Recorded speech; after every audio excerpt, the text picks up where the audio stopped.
Alejo es veterinario, es doctor de la Universidad de Buenos Aires, doctor en ciencias veterinarias también, por la Universidad de Buenos Aires. Su campo de especialidad es en la calidad y la seguridad agroalimentaria. Es autor y coautor de numerosos proyectos de investigación, artículos de investigación y libros. Y actualmente es director del Centro de Estudios Transdisciplinarios del Agua y también es decano de la Facultad de Ciencias Veterinarias de la UBA, con lo cual agradecemos también su tiempo. Y bueno, y damos fe, pueden ver plasmado acá en el seminario cómo está esta visión siempre integradora e interdisciplinaria, ¿no? Hoy a la mañana tenemos ingenieros agrónomos, veterinarios, mecánicos, trabajando en pos del cuidado de un recurso y la gestión del recurso. Alejo, yo no hablo más, te dejo a vos tu tiempo y te agradecemos. Muchísimas gracias, muy buenos días. La verdad que en primer lugar quisiera agradecer esta invitación al seminario de Buenas Prácticas y Gestión de Recursos Hídricos. Muy interesantes las charlas que me han precedido, así que quisiera en primer lugar transmitir mi agradecimiento por la invitación a través de ustedes a todo el Consejo de Profesionales del Agro, de los Alimentos y de la Agroindustria. Muy bien mencionabas, mi nombre es Alejo Pérez Carrera. Desde que me recibí de veterinario estuve vinculado a diferentes líneas de investigación relacionadas con la calidad del agua para la producción ganadera en particular, y uno de los aspectos que abordé desde el inicio de mis trabajos es el tema de la presencia y distribución de arsénico en diferentes regiones de la llanura chacopampeana, en especial en, obviamente, regiones de producción ganadera. Este tipo de trabajos los venimos enfocando desde el Centro de Estudios Transdisciplinarios del Agua, que es un instituto de la Universidad de Buenos Aires que funciona en la Facultad de Ciencias Veterinarias de la Universidad de Buenos Aires. Nosotros abordamos esta problemática del arsénico considerando que es un elemento reconocido desde hace ya varios años como presente en el agua subterránea en diferentes regiones de la llanura chacopampeana. Este tipo de mapas de distribución uno los puede encontrar en literatura a nivel nacional, prácticamente en diferentes regiones, pero abarcando casi toda la llanura chacopampeana, noroeste y noreste de nuestro país, la presencia de arsénico en aguas subterráneas en niveles que superan las recomendaciones para bebida humana y muchas veces también para bebida del ganado. Diferentes estimaciones realizadas por autores y grupos de investigación que trabajan a nivel nacional consideran que aproximadamente unas 4 millones de habitantes, 4 millones de personas en nuestro país estarían expuestos a niveles de arsénico superiores a los que propone la Organización Mundial de la Salud, que es de 10 microgramos por litro, 10 ppb. Bueno, el límite anterior, recordemos que era de 50 ppb. La Organización Mundial de la Salud, la tendencia que tiene respecto de los niveles de arsénico es a ir hacia su disminución. Pero bueno, no me voy a extender en este tema en particular porque daría para prácticamente una charla respecto de los niveles y las recomendaciones. Vemos que la llanura chacopampeana diferentes regiones en particular están muy afectadas por la presencia de arsénico en agua subterránea. El arsénico, que si uno revisa un poco la literatura, lo va a encontrar como un contaminante natural, es decir, suena un poco contradictorio hablar de contaminante y relacionarlo con la palabra natural, pero diferentes estudios han indicado que los niveles elevados de arsénico en diferentes regiones, sobre todo de Argentina, están relacionados con la actividad volcánica en la cordillera de los Andes de hace ya varios miles de años, que esto trajo como consecuencia el depósito de un estrato de ceniza volcánica, que de acuerdo con la región varía en su profundidad, pero básicamente esta ceniza volcánica está formada por cristales de hidroxiapatita, donde en su constitución, además de arsénico, también aparecen otros elementos traza, muchas veces en concentraciones considerables, como pueden ser el flúor, el vanadio, el estroncio, el uranio, y que en determinadas condiciones, sobre todo condiciones de pH, de potencial de óxido-reducción, al estar en contacto con el agua subterránea, el arsénico y los elementos traza que mencionaba recién, que en general lo acompañan, se despegan, se desorben de estos cristales y se solubilizan en el agua. Por eso encontramos en muchas regiones niveles realmente elevados de este elemento que tiene un impacto considerable sobre la salud de las personas y del cual se conoce ya sus efectos desde hace muchísimo tiempo. En general, en las aguas subterráneas, el arsénico aparece como disuelto en especies. Nosotros, cuando hablamos de especies, se hace referencia, por supuesto, a especies químicas. En general, las que predominan de arsénico son las especies inorgánicas, aunque se encuentran, y de las inorgánicas, las que en general predominan son tanto el arsénico 3, de valencia número 3, como el arsénico 5, varían en proporción de acuerdo a las diferentes regiones, y esto depende de, por supuesto, cómo es el ingreso de arsénico en el sistema, condiciones de oxidorreducción que recién mencionaba, actividad biológica, etcétera, y las formas orgánicas del arsénico son muchísimo menos comunes en el agua subterráneas. Nosotros, si comparamos regionalmente, lo que se observa es una enorme variabilidad de los niveles de arsénico, incluso en acuíferos, en el mismo acuífero, perdón, o muestras de agua tomadas de acuíferos a la misma profundidad se encuentran, y geográficamente dentro de la misma zona, se encuentran variaciones realmente considerables en los niveles de arsénico total que uno puede encontrar. Como recién les mencionaba, nosotros iniciamos estudios en el año 2002 en la zona sudeste de Córdoba, es decir, el enfoque principal, reitero, era la calidad de agua para consumo animal, especialmente para la producción lechera, y en esa región, obviamente una de las regiones más importantes de nuestro país en cuanto a la producción de leche, también a partir de relevamientos bibliográficos y de charlas con expertos, una zona muy afectada y muy conocida por la presencia de arsénico en el agua subterránea. De hecho, la patología que produce el arsénico en el ser humano, que se conoce actualmente como hidroarsenicismo crónico regional endémico, comenzó llamándose en 1915, cuando se empezó a describir este fenómeno, como enfermedad de Belleville, localidad de cabecera del departamento de Unión, porque era en ese hospital donde se diagnosticaban la mayor cantidad de casos de hidroarsenicismo.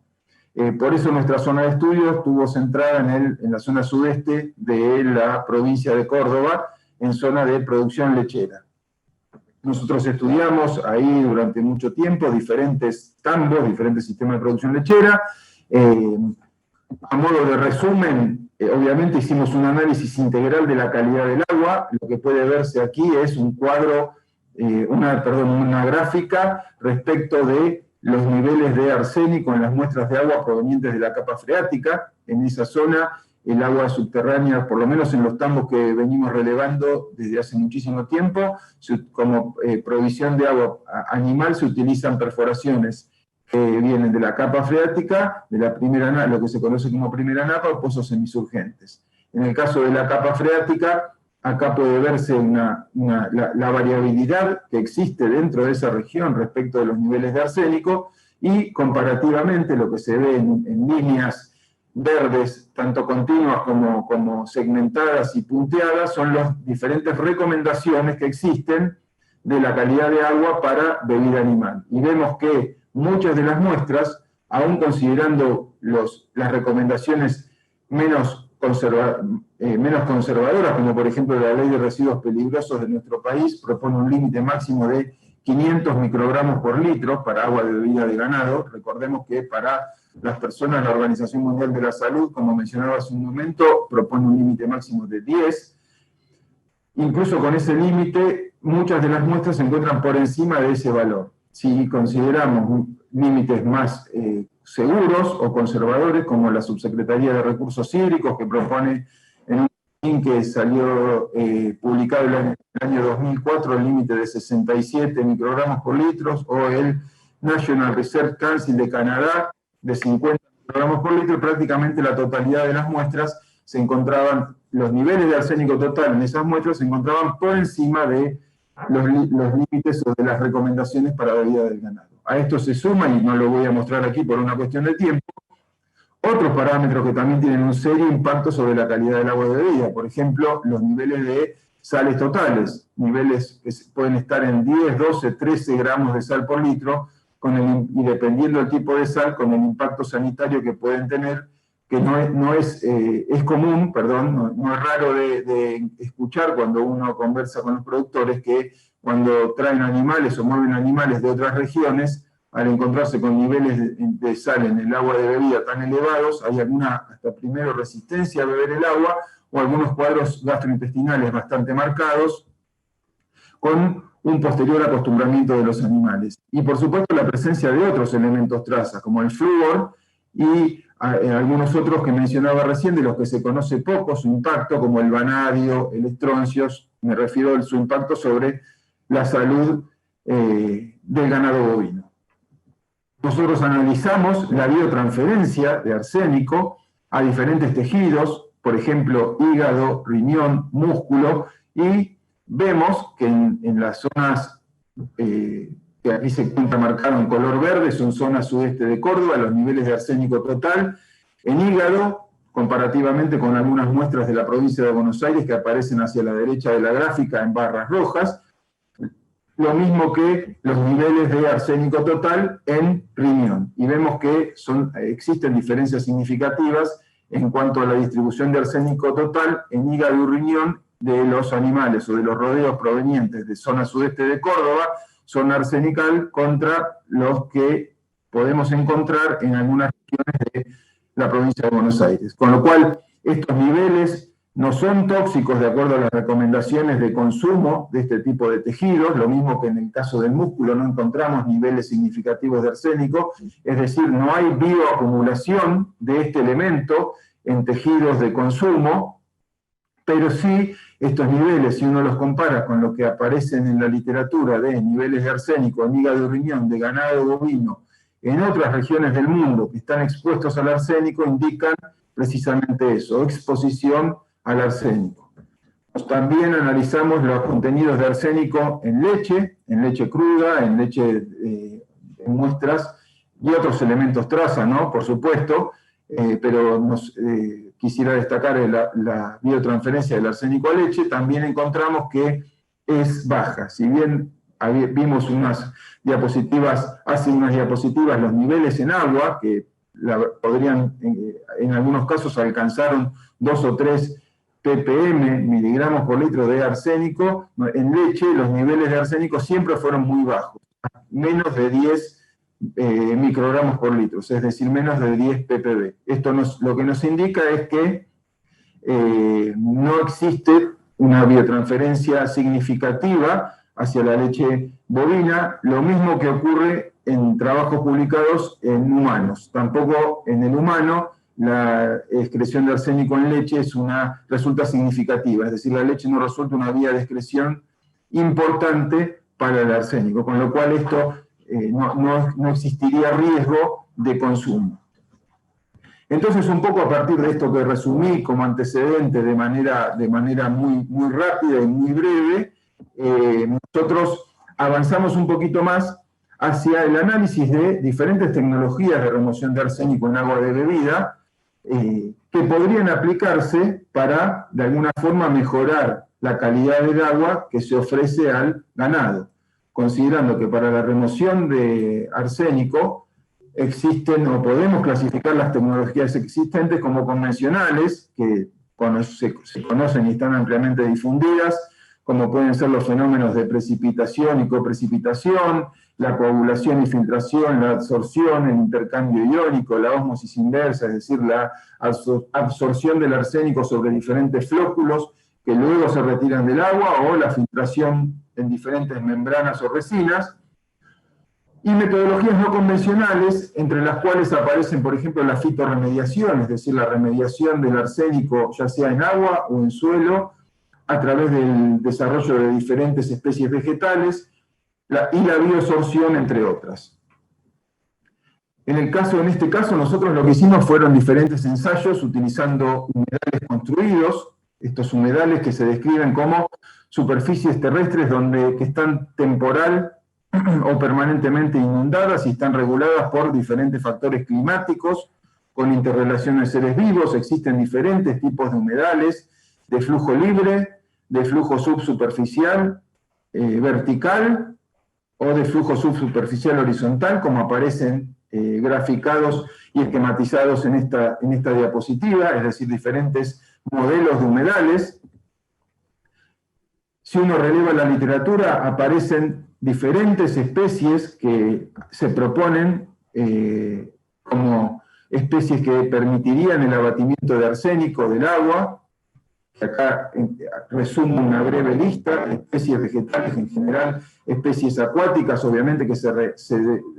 reproducen y prosperan en este tipo de ambientes, y con la clasificación, diferentes clasificaciones de estas especies vegetales, en el caso de aquellas que son capaces de acumular y estabilizar un determinado contaminante, se denominan especies fitoestabilizadoras, y precisamente esta fitoestabilización no elimina los metales, sino lo que hace es reduce desde la matriz, de donde los captan, desde la matriz donde se encuentran, y de esta manera los retienen y reducen el riesgo para la salud humana, para el ganado o para el ambiente. A diferencia, por ejemplo, de otras especies, como pueden ser algunas especies de helechos de género Pteris vittata, que son fitoacumuladores, es decir, que acumulan en sus tejidos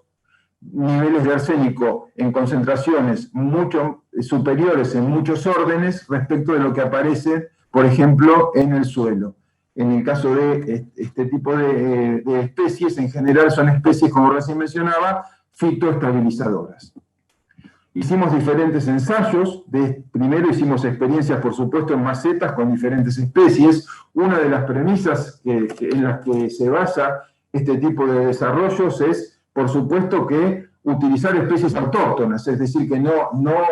introducir una especie a un hábitat o a una zona geográfica determinada que después pueda tener diferentes impactos sobre el desarrollo de la biodiversidad, la propagación, etcétera, sino que trabajamos siempre con especies autóctonas. El mecanismo de eliminación de los metales en general en estos humedales construidos incluyen diferentes fenómenos, como puede ser la sedimentación, la filtración, la unión a diferentes sustratos, la precipitación como una sal insoluble, como pueden ser sulfuros, oxihidróxidos, la acumulación, por supuesto, en el vegetal o en algas y bacterias que se encuentran en el suelo. Hicimos diferentes ensayos, como recién les mencionaba, en macetas. Ensayo me refiero de propagación y de captación de arsénico por estas especies que aparecen aquí en las imágenes, con diferentes soluciones de arsénico, 500 microgramos por litro y 1000 microgramos por litro, un poco que estas concentraciones reproducían primero las recomendaciones a nivel nacional de niveles de arsénico en agua de bebida y los niveles que encontrábamos en nuestra zona de estudio. Finalmente trabajamos con dos especies vegetales, Juncus effusus y Cyperus haspan, dos especies autóctonas de nuestro país. En el caso del sustrato, fue utilizado en estos prototipos de humedales construidos, que vamos a ver un poquito más adelante el prototipo y el diseño. Fue una mezcla de grava inerte, con un diámetro aproximado de 2 milímetros, es decir, para que no impida el flujo de agua desde el ingreso hacia la salida. Se realizó y laterita. La laterita, estos sustratos fueron caracterizados según el pH, conductividad eléctrica y composición de la textura. La laterita la usamos porque fue previamente estudiado por diferentes grupos de investigación y lo hemos comprobado a través de diferentes ensayos en nuestro laboratorio, el contenido de hierro y aluminio, que son sorbentes muy eficientes del arsénico, es decir, que son capaces de absorber arsénico con mucha eficiencia. Por eso el sustrato estuvo formado por esta mezcla de grava y laterita. Aquí hacia la izquierda se puede ver el diseño de los humedales construidos, de los prototipos. Eran alimentados a través de un tanque de alimentación, una bomba dosificadora con 3 prototipos de humedales. El prototipo A con la especie Cyperus, el prototipo B con la con Juncus, y el prototipo C, que fue utilizado como control, es decir, con el material, con la grava y la laterita, pero sin los vegetales. Este es el esquema de funcionamiento, el diseño se ve sobre la derecha, y aquí los diferentes prototipos, la entrada, la salida y los sectores intermedios para la toma de muestras en diferentes zonas de este prototipo de humedal construido. Ya yendo hacia la remoción de arsénico, lo que vemos acá es el perfil de la concentración de arsénico en la entrada y la salida de cada uno de los humedales, es decir, en la entrada en las barras, en los diferentes prototipos, vemos la reducción en la concentración de arsénico durante los primeros casi 90 días, asociado esto a la retención en el sustrato, en el material inerte, que una vez saturado se encuentran reducciones que fueron variando, pero sí se encuentran reducciones significativas en los niveles de arsénico a la salida del humedal construido. Y acá, acá lo mismo, el porcentaje de remoción, el porcentaje de remoción de arsénico en los humedales, en función también de la época del año. Como recién les mencionaba, este ensayo o estos prototipos estuvieron en funcionamiento durante 419 días. En esta filmina lo que vemos es el análisis del punto de cambio, es decir, en cada uno de los prototipos, en función de la remoción de arsénico, dónde se dio el salto entre los porcentajes de remoción estadísticamente significativos para cada uno de los prototipos, y vemos que el salto se dio, o el cambio más grande en la remoción se dio a partir aproximadamente del día 90 al 140, por básicamente la saturación del material inerte que sirve de sostén, o sirvió de sostén para las especies vegetales. Si vamos a los resultados de remoción, más allá de cómo intervino cada especie vegetal, vemos que más allá del material inerte que formó parte del humedal, existió remoción de arsénico, retención de arsénico por parte de las especies vegetales, y analizamos, por ejemplo, en cada prototipo, el porcentaje de arsénico retenido y el porcentaje de arsénico a la salida. Y vemos que la especie, lo vamos a ver un poquito más adelante, la especie más eficiente en estabilizar, en extraer el arsénico, fue la especie Juncus effusus. Estas son las características físico-químicas del agua. Nosotros trabajamos en la entrada con unos entre 80 y 100 microgramos por litro, es decir, niveles que se encuentran de alguna manera fácilmente, por llamarlo de alguna manera, en zonas arsenicales, es decir, en el agua subterránea, y encontramos una reducción bastante significativa, con lo cual, más allá de lo que mencionaba, que durante los primeros días y hasta la estabilización del sistema, la grava, es decir, y la laterita tuvieron un rol protagónico en cuanto al abatimiento de arsénico, a partir del día 90, entre el día 90 y el día 100, el aporte de los vegetales en la extracción de arsénico resultó esencial para la retención de ese contaminante. Acá vemos, como a modo de ejemplo, el crecimiento y el desarrollo de las plantas, Cyperius y Juncus, donde existió un desarrollo mucho más significativo, sobre todo a los 12 meses, de Juncus effusus,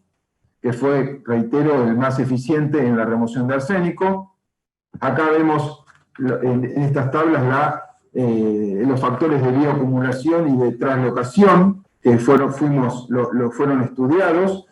para los dos humedales implantados a los 6 y a los 12 meses de funcionamiento. Para el caso de Cyperus, durante los primeros meses se ve que gran parte del arsénico se encuentra en las raíces, lo mismo que para Juncus, y al pasar el tiempo lo que se observa es que la primera especie, es decir, Cyperus, dejó de actuar como fitoestabilizadora, y parte de ese arsénico fue traslocado, por lo que se ve, a la parte aérea de los vegetales. Y eso coincide con lo que se ve en la tabla en la derecha en cuanto a al factor de bioacumulación. En general, en la experiencia con macetas, para esta especie se observó lo mismo en cuanto a la capacidad de fitoestabilizadora, cuando trabajábamos, como les mencionaba, con concentraciones de arsénico de 500 microgramos por litro. En el caso se pudo, en ambas especies, lo que se pudo ver es que en un principio las raíces tienen mayor capacidad de retención y que, avanzado en el tiempo, existe una translocación hacia la parte aérea. Las causas por las que el arsénico queda retenido en las raíces son diversas. Uno de los motivos puede ser la acumulación y precipitación de oxidróxidos de hierro que se da en la zona del rizoma y que se forma una especie de placa que absorbe el arsénico. Otra de las razones podría ser el tiempo de permanencia del metaloide, es decir, del arsénico en la zona rizosférica, la acción de la película microbiológica que se forma alrededor de las raíces, es decir, diferentes grupos de investigación tienen diferentes postulados, pero en definitiva se vio primero la retención de arsénico y la translocación entre las diferentes partes de los vegetales.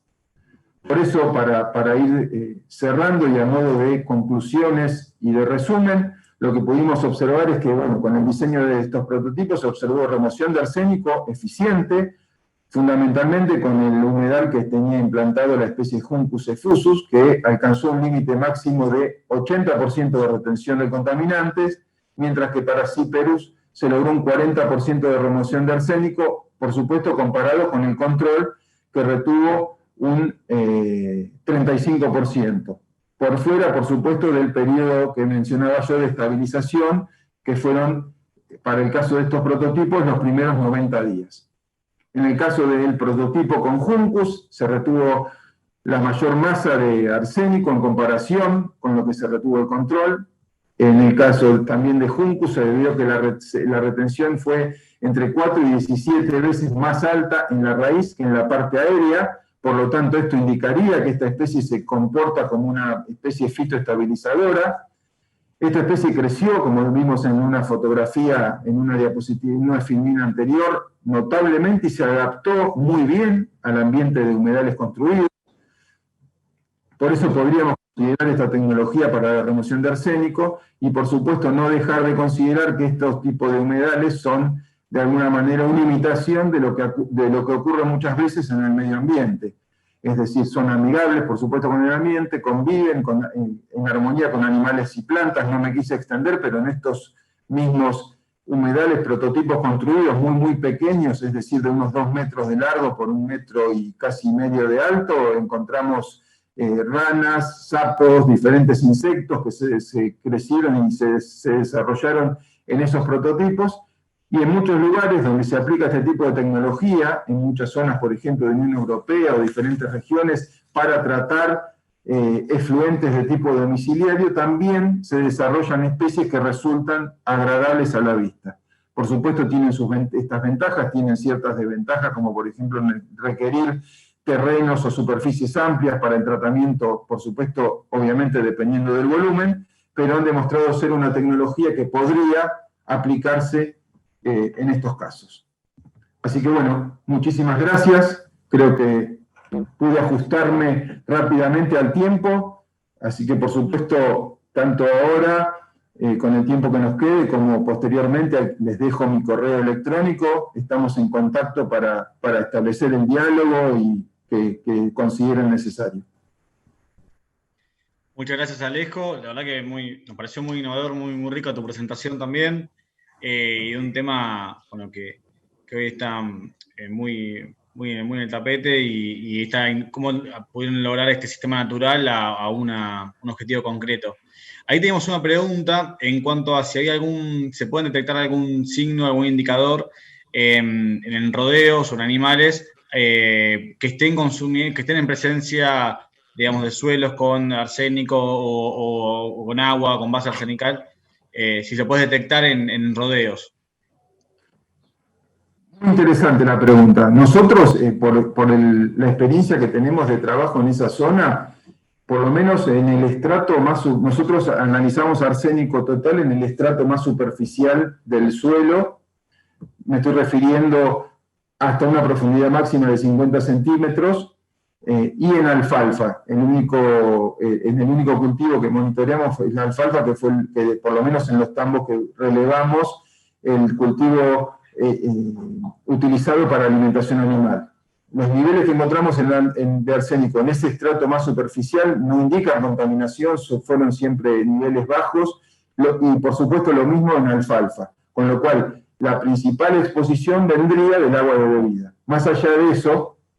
en general, las patologías asociadas con el consumo y la exposición del arsénico son patologías crónicas. Uno en las personas escucha hablar de que pasan varios años, 10, 12, 15 años, hasta que aparece sintomatología o signología, sobre todo en la piel, de la exposición al arsénico, aunque ahora hay algunos médicos que trabajan en el tema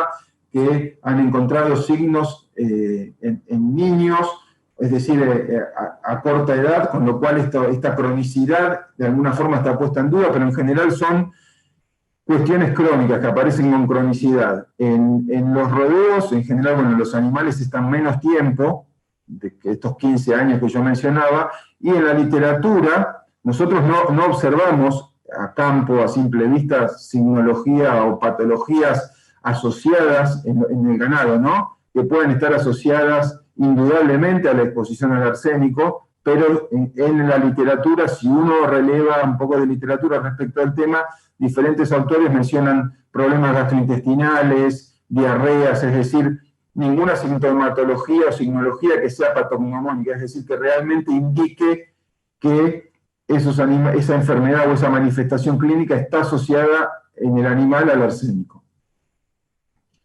Perfecto, muchas gracias. Ahí fueron entrando algunas consultas también, se ve que con un delay para Pablo, sobre todo del panel anterior, sobre los freatímetros y demás, algunas evacuaste también, seguramente les van a ir llegando y algunas más vamos a colectar. Así que bueno, de este modo, agradeciéndoles a ustedes, a los cuatro, el tiempo, a los que están también siguiéndonos en todas partes del país. La verdad que, sumado a las preguntas, recibimos muchos saludos de todas partes, de Mendoza, de Chascomús, del NEA, de Patagonia, de Región Centro. La verdad que nos sentimos muy acompañados. Gracias también por los tiempos. Creemos que también es una buena práctica hacer buen uso del tiempo. Y bueno, agradecerles también a la Comisión de Buenas Prácticas, a las autoridades del Consejo por permitirnos hacer estas jornadas. Siempre como Consejo queremos poner de manifiesto los temas que creemos que son desafíos, y como quedó evidenciado tanto en el primer día como en el segundo día, creemos que a los problemas complejos hay soluciones complejas, pero siempre con base de evidencia técnica científica, siempre en la mano de profesionales, siempre con una visión interdisciplinaria y en un marco de suma rigurosidad técnica y académica como pudimos ver estos días. Muchas gracias. De este modo y acompañado con ustedes, por lo menos yo los veo, no sé si estamos saliendo yo solo en la transmisión, pero acompañado de todos, cerramos de esta manera el seminario. En unos días va a estar disponible en nuestra página web, y como siempre decimos a los matriculados, a los no matriculados, a los estudiantes, a todo el mundo, estamos a disposición desde CEPIA, el Consejo del Agro, Alimentos y la Industria, para, evacuar consultas, estamos a sus órdenes. Así que, muchas gracias. Y cerramos el seminario. Hasta el próximo seminario, que también los esperaremos con mucho gusto. Gracias.